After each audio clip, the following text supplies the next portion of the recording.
শনির আগ্রা থেকে বাসে উঠেছি, যাব চিটাগাং রোড পর্যন্ত। তো ঢাকার রাস্তা, শুক্রবার বিকেল 5:30 বাজে এখন। আর চিটাগাং রোড নেমে ওখান থেকে যাব হচ্ছে তামিরুল মিল্লাত মাদ্রাসা। ওখানে লাবিব থাকে ওর হোস্টেলে, ওর এইচএসসি এক্সাম চলতেছে। তো ভাবলাম বাসায় আজকে খাসির মাংস দিয়ে বিরিয়ানি রান্না করা হয়েছে, তো একটু বিরিয়ানি নিয়ে এবং সাথে কিছু ফল ফ্রুটস নিয়ে ওকে দেখতে যাচ্ছি। সঙ্গে আমার শাওন রয়েছে। নওশাকে নিয়ে আসিনি, কারণ আকাশে ভীষণ মেঘ ছিল, যখন তখন বৃষ্টি নামবে, তো এই জন্য বাচ্চাটাকে আর সঙ্গে আনিনি। তারপর ও ঘুমিয়েও গেল, এজন্য রেখেই আসছি। প্রথমবার আমরা দুজন ওকে বাসায় রেখে বাইরে যাচ্ছি। তো এভাবে রেখে আসলে হয় কি, মানে মনটা ওর কাছেই পড়ে থাকে। তো বাস থেকে নেমে আমরা এখন একটা রিক্সা নিয়েছি, এই মাদ্রাসা রোডে চলছে। তো বুঝতেই পারছেন যে এটা অলরেডি মাদ্রাসা রোডে, চারপাশে হুজুর আর হুজুর টুপিওয়ালা। স্নিগ্ধ একটা পরিবেশ, অর্থাৎ এই দিকটা হচ্ছে গ্রাম শহরের একটা, মানে শহরে সব সুবিধা রয়েছে এবং গ্রাম্য গ্রাম্য একটা ভাব রয়েছে। এটা নদী বলবো না ক্যানাল বলবো, যাই হোক এটার পাশ দিয়ে অটোটা যাচ্ছে। তো এরপরে আমরা ওখান থেকে ঘুরে এসে ওর সাথে দেখা করে একটু হাঁটাহাঁটি করছিলাম। তো যাই হোক, এরপরে কি হলো দেখতে থাকুন। একটা লাভ দিতে পারবে না? গুড, হ্যাঁ যাও।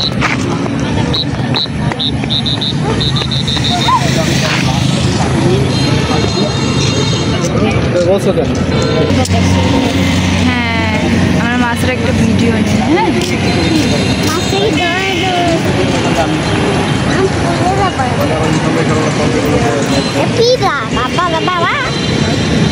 তুমি কি স্কুলে যাও? প্রায় 10 থেকে 15 লাখ। কিসের মনে পাইলো, মানে টাকা গার্মেন্টসে আবার টাকা মারে কেমনে? ওয়ার্কারের স্যালারির টাকা? জি, ওয়ার্কার নিছে, আরও বিভিন্ন অ্যাকাউন্টে নিছে। প্রতি মাসে এরকম 20,000 টাকা করে, মানে প্রত্যেক অ্যাকাউন্টে যদি 20,000 টাকা করে হয়, মিনিমাম প্রতি মাসে 500 অ্যাকাউন্টে টাকা সরায় প্রায় 1 লাখ টাকার উপরে সরাইছে।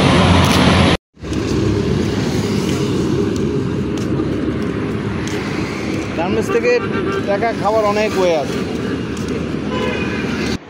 এটা হচ্ছে একটা পানি শোধনাগার, যেখানটি আমরা বাসা বাড়িতে যে গোসলের জন্য কাপড় ধোয়ার জন্য ব্যবহার করি, যে পানিটা মূলত এখান থেকে পানি শোধন হয়ে তারপর ওটা ব্যবহারযোগ্য হয়। এই পানিগুলো মূলত মানে খালের পানি, যেগুলো হচ্ছে একদম নোংরা থাকে, মানে ব্যবহারযোগ্য পানিটাকে ব্যবহারযোগ্য করার জন্য। আমাদের বাসার থেকে আসছে এই জন্য। কে দিছে খাসি মাংস?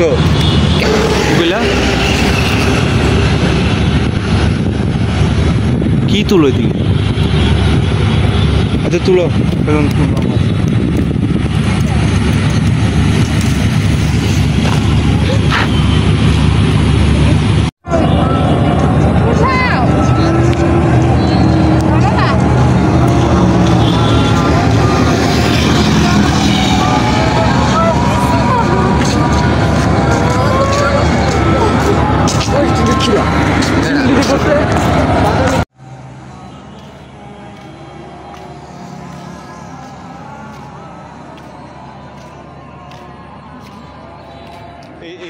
এই অবস্থা আমার তুলো তো ছবি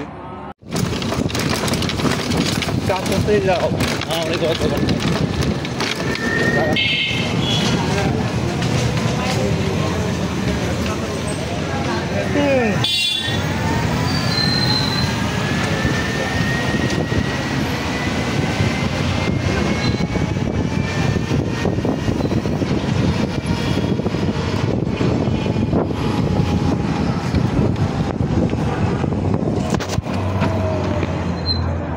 भैया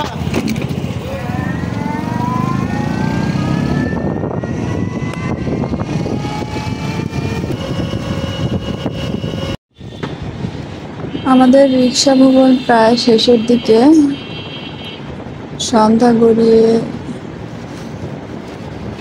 রাত হয়ে আসছে। খুব বেশি না, মানে মাত্রই সন্ধ্যা লাগছে। তো আমরা এখন একটু শপিং মলের ভিতরে ঢুকবো। না না না, শপিং করব না।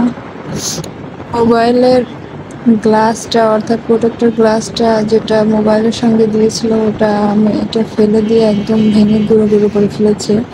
তো মোবাইলটাকে একটা প্রোটেক্টর গ্লাস লাগাবো। মোবাইলটা কিনছি মাত্র 3 মাসও হয়নি, তো মোবাইলটা সেট করতে হবে না, তাই ওর জন্য একটা প্রোটেক্টর গ্লাস লাগাতে শপিং মলের ভিতরে ঢুকবো। অনেকে আছে শপিং মলে কিছু কিনুক না কিনুক এটা দেখে সেটা দেখে, আমার আবার ওই অভ্যাসটা নাই, আমার এটা একদমই ভালো লাগে না।